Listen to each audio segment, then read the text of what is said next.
cek cek.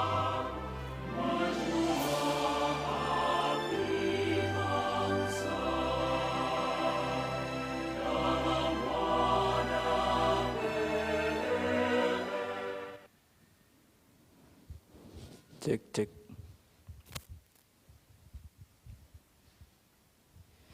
Baik, bagi seluruh teman-teman yang masih berada di luar musola, harap segera masuk ke musola ya. Acara kajian akan segera kita mulai.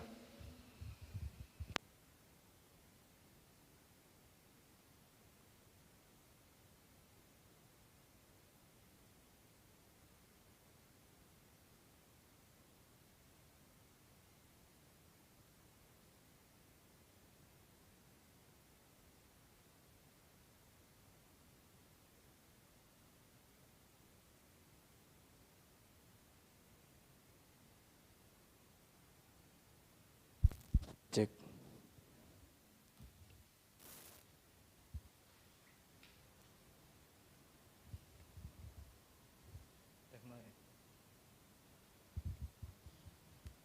Baik, karena waktu sudah di 14.44, kita sudah terlambat sekitar 14 menit.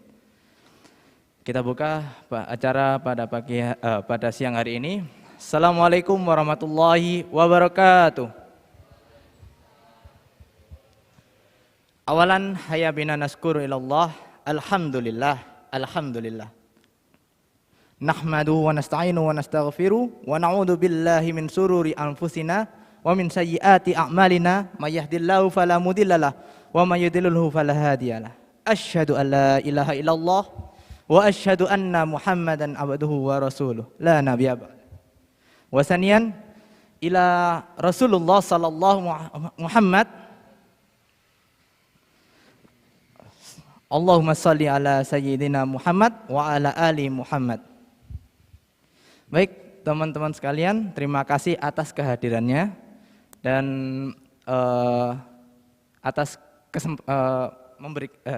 menyediakan waktu untuk bisa hadir di kajian pada siang hari ini. Alhamdulillah, kita akan memasuki bulan Ramadan di hari Selasa ya, insya Allah. Insya Allah di hari Selasa minggu depan. Dan kali ini tema pengajiannya adalah persiapan Ramadan.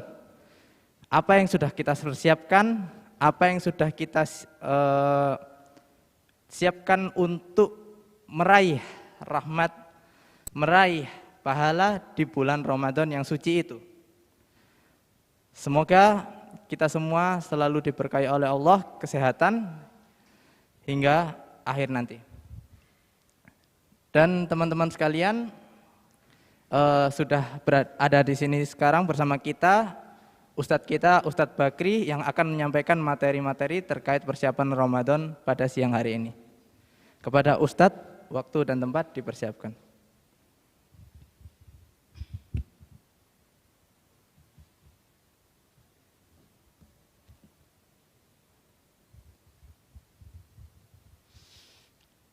Assalamualaikum warahmatullahi wabarakatuh. Bismillahirrahmanirrahim. Walhamdulillah wassalatu wassalamu ala Rasulillah la haula wala quwata illa billah amma ba'du. Qala rabbi shrah li sadri wa yassir li amri wahlul 'uqdatam min lisani yafqahu qawli. Qalu subhanaka la ilma lana illa ma 'allamtana innaka antal alimul hakim. Yang kami hormati Bapak Ibu hadirin hadirat alim ulama cerdik pandai insyaallah dimuliakan oleh Allah tabaraka wa taala. Bersyukur kita kepada Allah Subhanahu wa taala dengan mengucap hamdalah bersama alhamdulillahi rabbil alamin.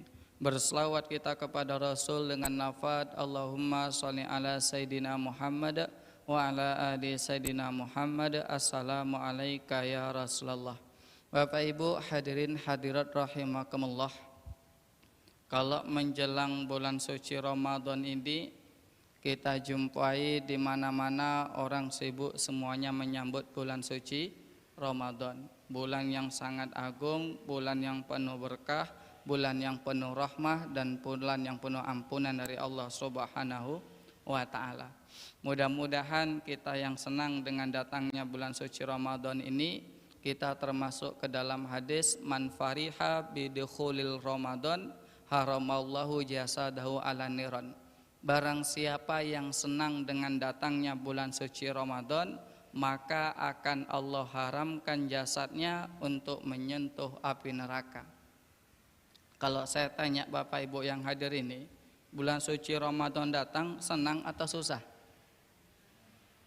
Oh, Raja mah agak-agak setengah ragu, senang tangga Allah alam bisawab. Tapi kalau senang jelas dengan datangnya bulan suci Ramadan, Allah haramkan jasad kita untuk menyentuh api neraka. Walaupun hadis ini dhaif, tapi layak untuk diamalkan Bapak Ibu. Karena ada juga sebagai pembenaran disebutkan dalam kitab Fawaidul Mukhtarah. Ada orang beragama Majusi itu suatu ketika di bulan suci Ramadan marah terhadap anaknya. Ngapa marah kepada anaknya? Ternyata anaknya ini melakukan makan di siang hari di depan orang yang berpuasa. Akhirnya bapaknya marah, mengapa engkau makan di siang hari, tidak menghormati orang yang sedang berpuasa? Dia marah betul-betul. Padahal ini bulan yang mulia. Bayangkan Bapak Ibu, padahal yang marah ini bukan orang Islam, tapi orang Majusi yang menyembah api. Akhirnya tidak lama kemudian, 1 minggu kemudian, ternyata orang tersebut meninggal.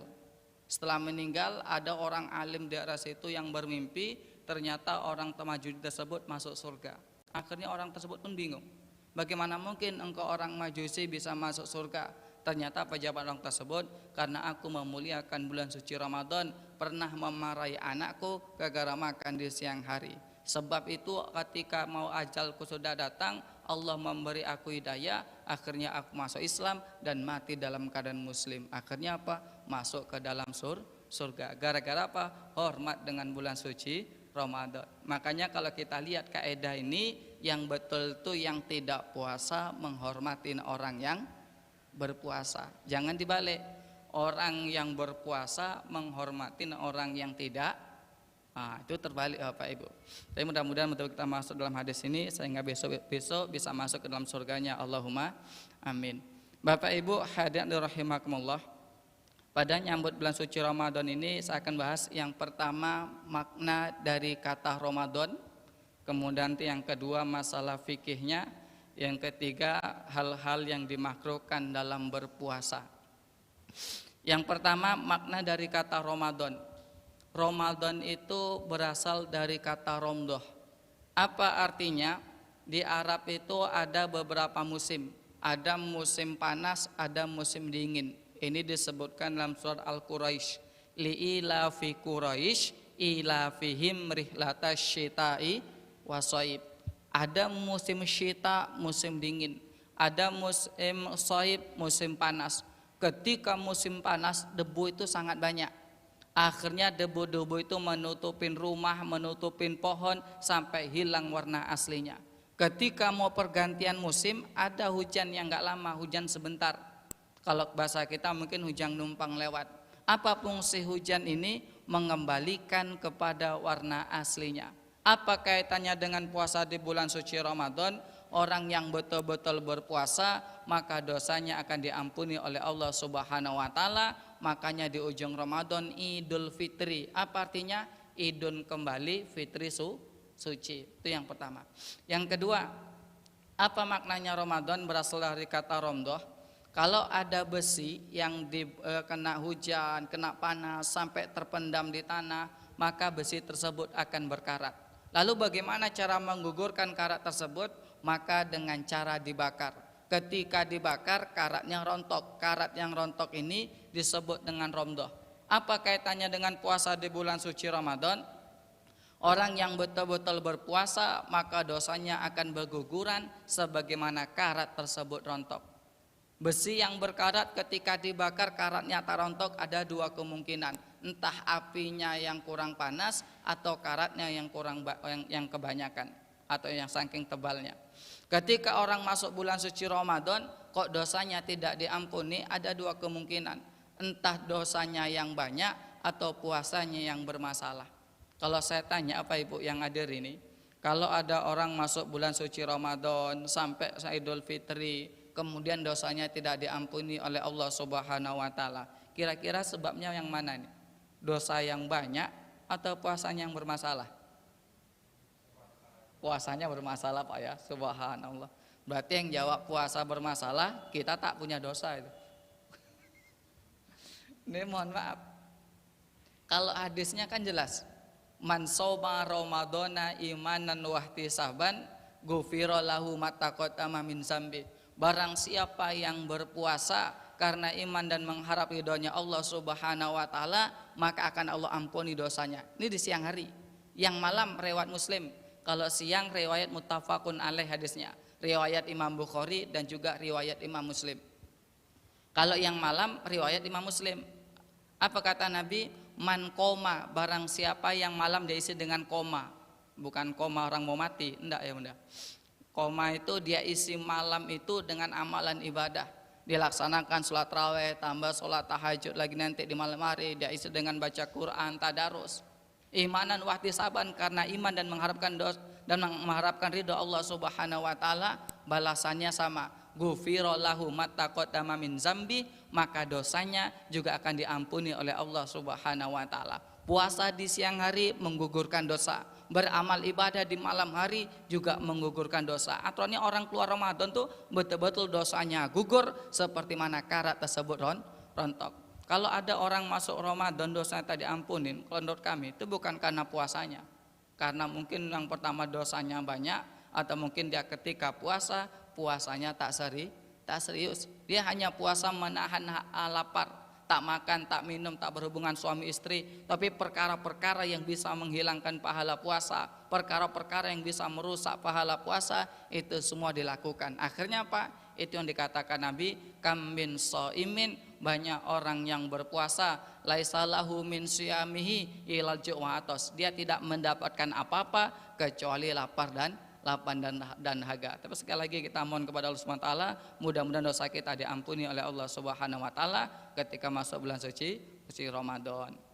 Kemudian yang terakhir, apa maknanya Ramadan berasal dari kata romdoh? Di Arab itu kalau pas siang hari itu panasnya luar biasa. Kemudian sampai ada uap yang naik, padang pasir itu tersinar matahari, ada uap yang naik. Uap yang naik ini disebut dengan romdoh, saking panasnya. Apa kaitannya dengan puasa di bulan suci Ramadan? Orang yang betul-betul berpuasa itu karena dari pagi sampai sore dia tak makan, maka panasnya sangat luar biasa. Makanya ada yang mengatakan, onda Ustadz, puasa tahun ini betul-betul melawan Pak Ustadz. Allahu Akbar. Ada nggak yang ngomong kayak gitu Bapak Ibu? Ini biasanya ada nih. Kapan tuh? Ketika di awal-awal. Orang puasa di awal-awal macam puasa di akhir bulan. Tandanya apa? Nih mohon maaf. Ketika sebelum masuk bulan suci Ramadan, tak ada warming up, tak ada pemanasan. Padahal di bulan Sya'ban ini kita dianjurkan banyak berpuasa. Nabi itu puasa yang paling banyak pertama puasa Ramadan. Setelah itu apa? Puasa di bulan Sya'ban ini. Banyak dianjurkan untuk puasa.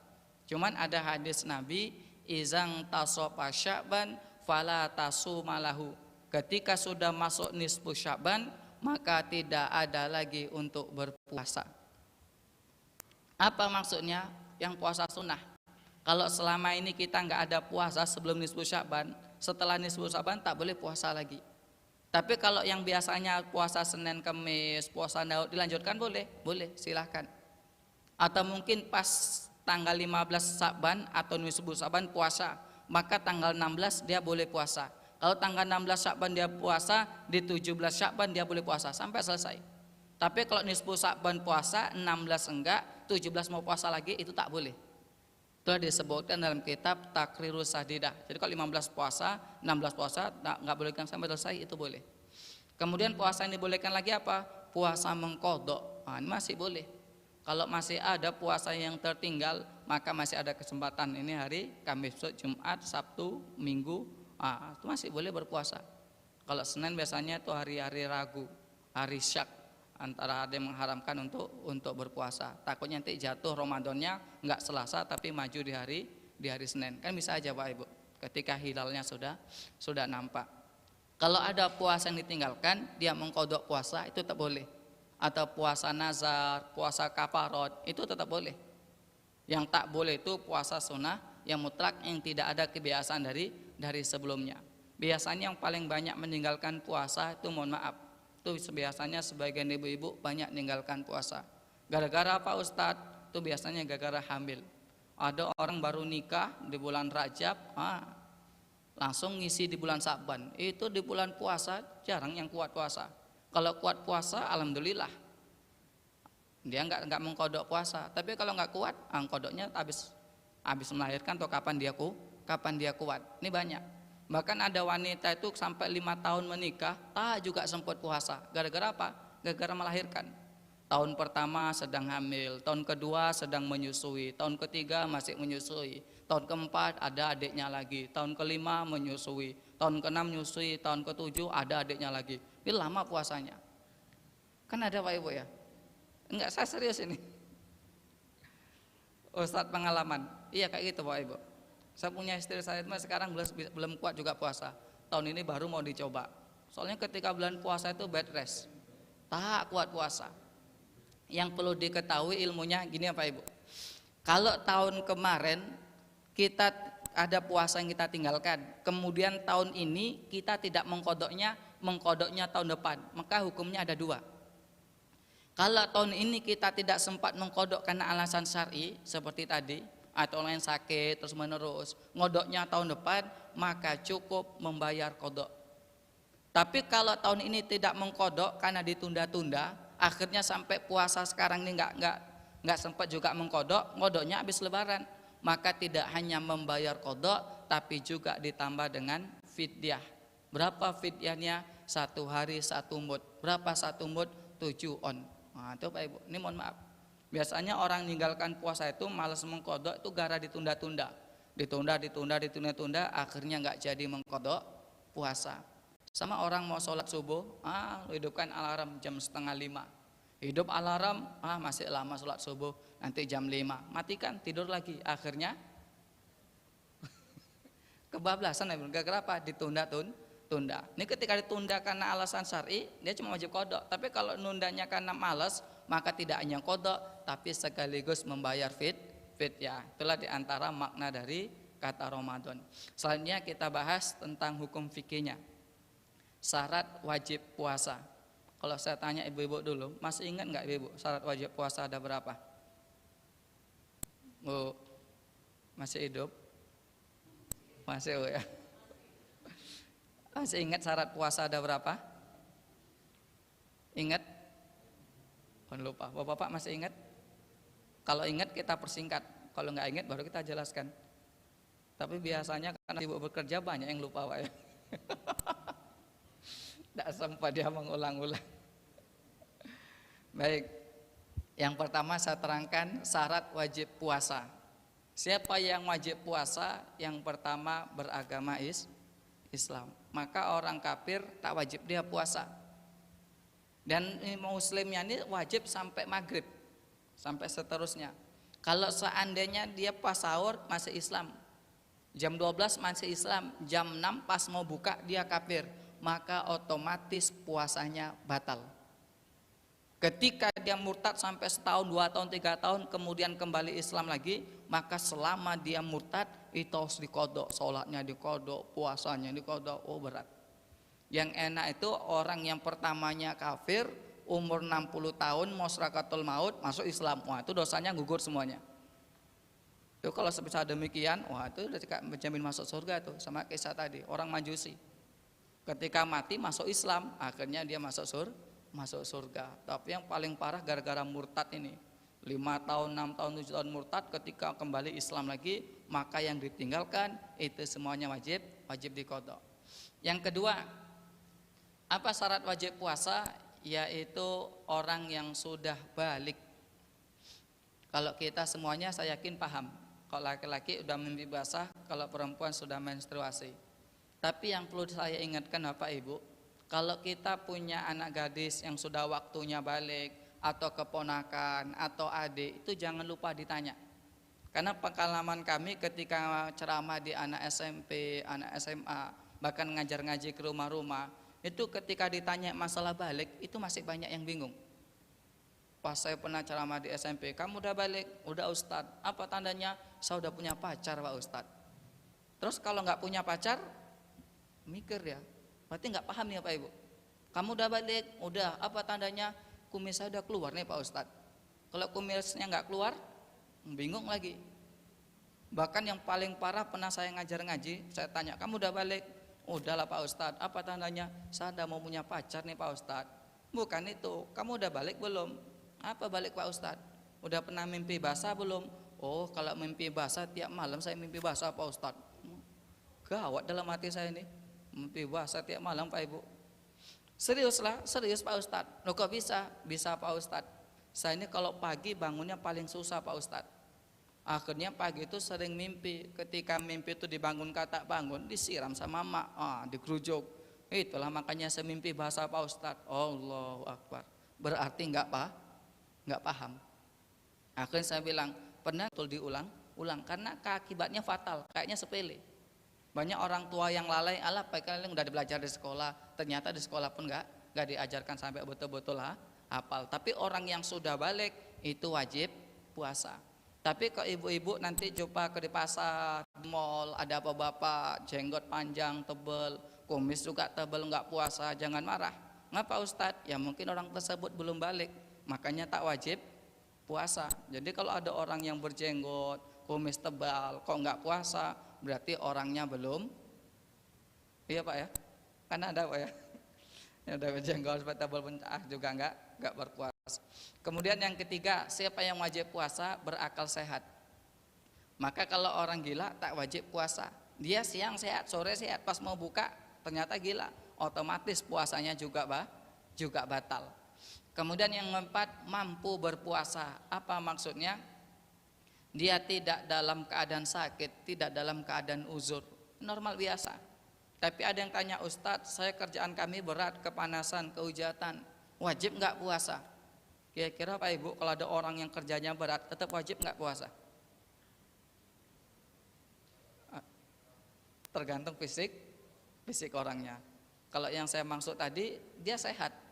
Makanya tadi orang yang sakit, orang yang terkena uzur, itu lain nanti masalahnya. Orang yang betul-betul sehat, ketika kerjanya berat, kepanasan, kehujanan, wajib nggak puasa? Maka cara menjawabnya, kita ingatkan sebuah kisah. Kisah apa? Perang Badar. Perang Badar tuh kaum muslimin menghadapin kaum kafir Quraisy. Berapa jumlahnya? 313 kaum muslimin, 1000 orang kaum kafir Quraisy. Terjadi kapan? Pada tahun 2 Hijriah. Hukum pewajiban puasa itu di bulan Sya'ban. Turun ayat perintah ya ayyuhallazina amanu kutiba alaikumusiyam itu di bulan Sya'ban.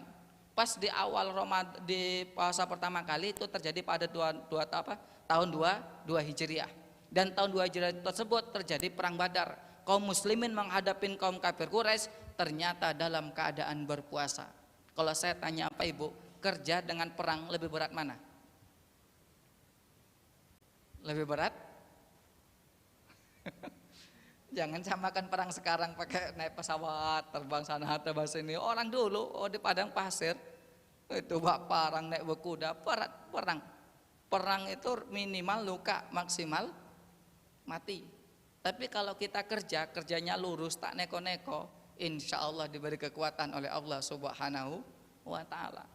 Dan saya pernah tanya sama tukang ojek, nah kan capek itu kehujanan, kepanasan, ngojek. Akhirnya saya tanya, Pak, Bapak kan kerjanya ngojek ini capek, kepanasan, kehujanan. Bapak puasa enggak? Oh, saya puasa Pak Ustadz. Sejak dari kecil didik oleh orang tua saya tak boleh meninggalkan puasa Pak Ustadz. Walaupun saya kerja Pak Ustadz, tetap saya puasa. Subhanallah, luar biasa Bapak. Saya kuat Pak Ustadz, sholat tak kuat. Allahu Akbar. Ini yang jadi masalah. Puasa kuat, sholat nggak kuat. Atau puasa nggak tinggal, sholat pun jangan tinggal. Karena hukum meninggalkan sholat itu berat Bapak Ibu. Ketika Nabi dalam perjalanan Isra Mi'raj, itu diperlihatkan oleh Allah Subhanahu wa Ta'ala, ada sekelompok kaum memukulkan kepalanya sampai pecah, kembali utuh lagi, dipukul pecah, kembali utuh lagi, dipukul pecah, kembali utuh lagi. Akhirnya ditanya, "Wahai malaikat Jibril, siapa mereka?" Apa jawaban malaikat Jibril? Yaitu orang-orang yang malas melakukan sholat 5 waktu. Bisa dibayangkan, dia sholat tapi malas, seperti itu hukumannya. Apalagi yang betul-betul meninggalkan sholat. Kalau saya tanya Bapak Ibu, hukum meninggalkan sholat itu apa? Ada yang tahu? Yang masih ingat? Hukum meninggalkan sholat, hukumannya? Banyak lupa kayak Pak Ibu ya, kita ulang pelan-pelan. Nanti bisa dibaca pada buku Fiqhul Islam wa Adilatuhu karangan almarhum Profesor Dr. Abbas Zuhaili. Orang meninggalkan sholat itu dilihat sebabnya Pak Ibu, karena males atau karena punya keyakinan bahwasanya sholat itu tak wajib.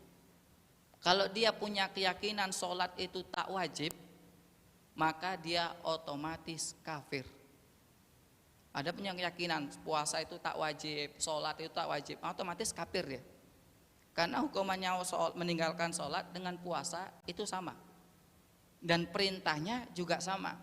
Umur 7 tahun diperintah puasa, diperintah sholat.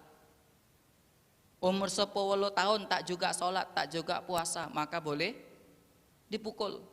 Kalau 10 tahun boleh dipukul, 40 tahun nggak sholat, kira-kira apa hukumannya? Diapakan Pak? 7 tahun diperintahkan, 10 tahun boleh dipukul, 40 tahun nggak juga sholat, maka hukumannya yang sangat luar biasa dari Nabi Muhammad SAW.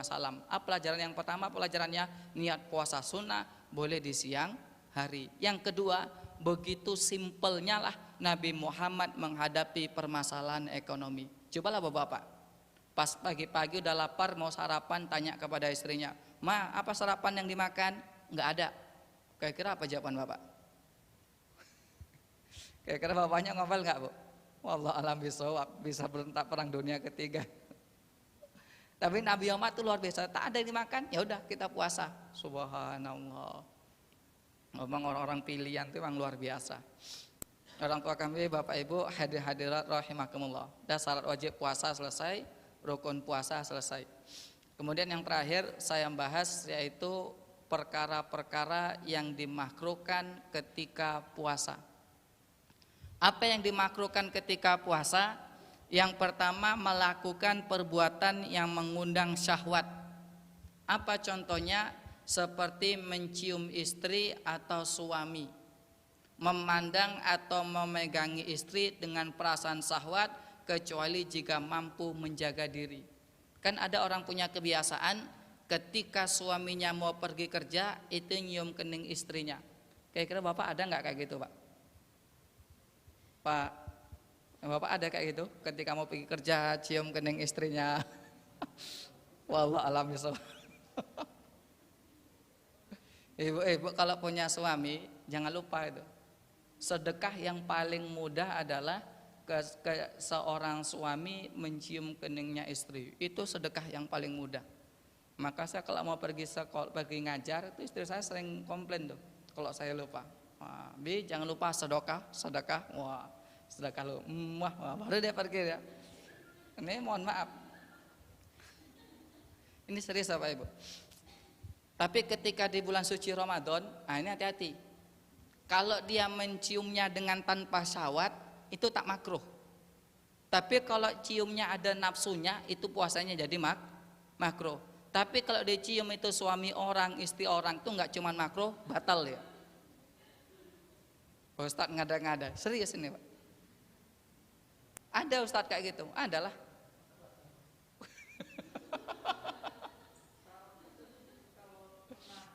Haram. Dia masuk haram, dia masuknya Pak, haram. Makasih Pak. Dia nggak cuman makruh, haram jadinya Pak. Karena yang terjadi sekarang itu cipika-cipik itu kayak jadi hal sepele. Akhirnya yang bukan muklim pun terjadi cipika-cipik sampai di bulan puasa itu hukumnya haram. Tapi kalau sampai dilanjutkan lagi, wah itu bisa jadi batal ya Pak. Kalau sampai berhubungan suami istri ini, mohon maaf. Tapi yang jelas ketika mencium suami atau istri kalau tanpa nafsu dia nggak apa-apa. Tapi kalau ada nafsunya dia hukumnya menjadi makruh. Itu yang pertama. Kemudian yang kedua, Apa yang dimakruhkan dalam berpuasa? Berlebih-lebihan dalam berwudu ketika istinsyak. Yang pertama intisyak, memasukkan air ke dalam hidung. Kemudian yang kedua kumur-kumur. Kalau melebihi dari jam 12 itu hukumnya makruh. Tapi kalau sebelum itu dilebih-lebihkan kali, nah itu bisa makruh juga. Yang batalkan puasa itu ketika dia kumur-kumur 3 kali, keluar 2 kali, nah itu batal juga dia. Kan banyak kayak itu Pak. Kalau bapak-bapak sini insya Allah nggak ada itu. Tapi kalau waktu kecil dulu, Allah alam bisawab. Ustaz pernah ngalami waktu kecil? Oh pernah. Sore udah nggak tahan, minta buka nggak boleh. Pergi kamar mandi ngambil wudhu, pura-pura kumur 3 kali, yang keluar 2 kali. Itu nggak cuman makruh tapi batal. Ngapa orang berkumur-kumur, orang gosok gigi setelah jam 12 itu hukumnya makruh? Karena ada hadis la khalufu famis shaimi atyabu indallah min rihil miski. Bau mulutnya orang yang berpuasa pada siang hari itu lebih harum daripada minyak misik. Makanya ketika siang hari jangan gosok gigi. Kalau suami istrinya komplain bau, bilang aja ini lebih harum daripada minyak misik. Nah, tapi yang bagus sebelum sholat subuh, setelah sahur jangan lupa gosok gigi. Kemudian selanjutnya, apa yang mau dimakruhkan dalam puasa? Memikirkan hal-hal yang mengundang syahwat, seperti menghayalkan hubungan suami istri atau keelokan tubuh wanita. Ini biasanya terjadi ketika suami istri pisah.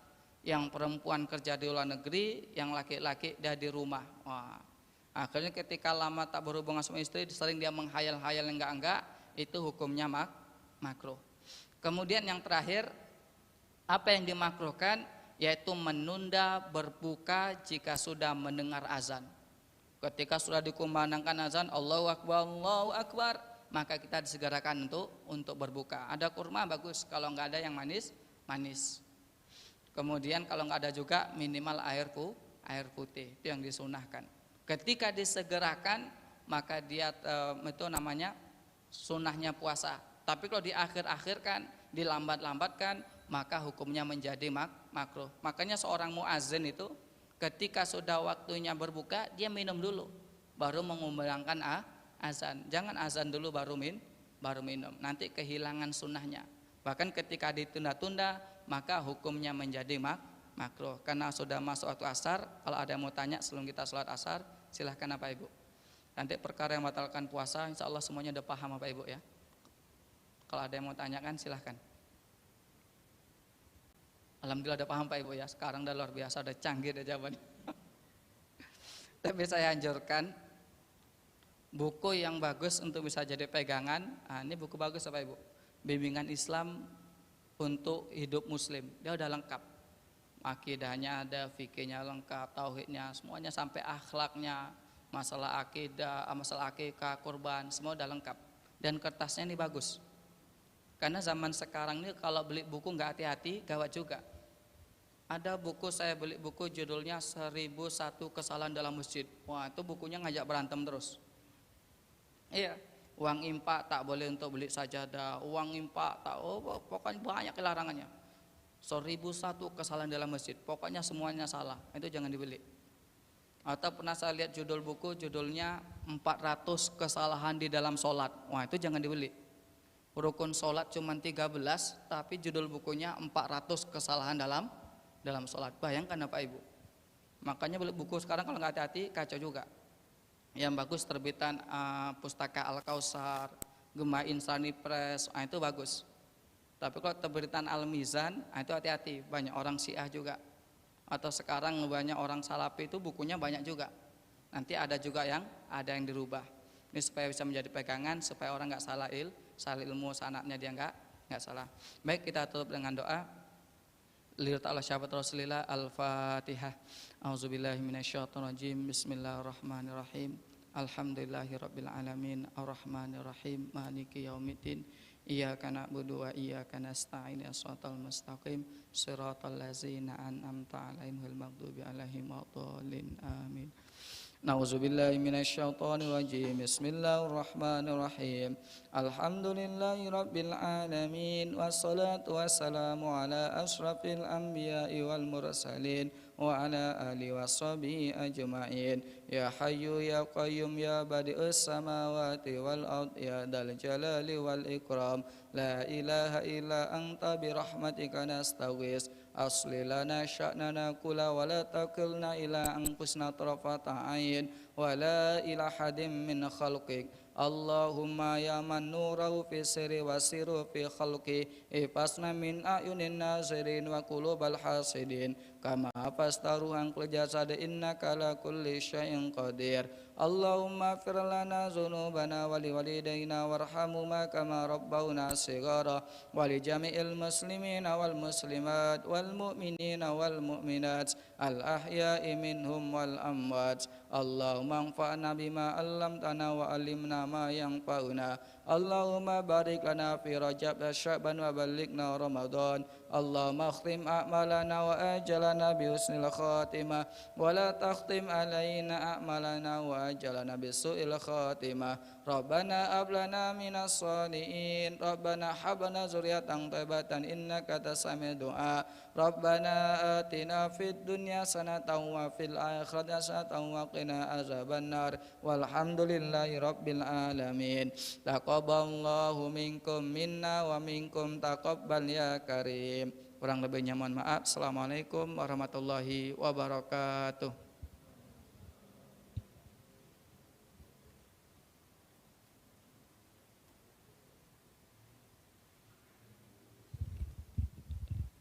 Alhamdulillah, alhamdulillah.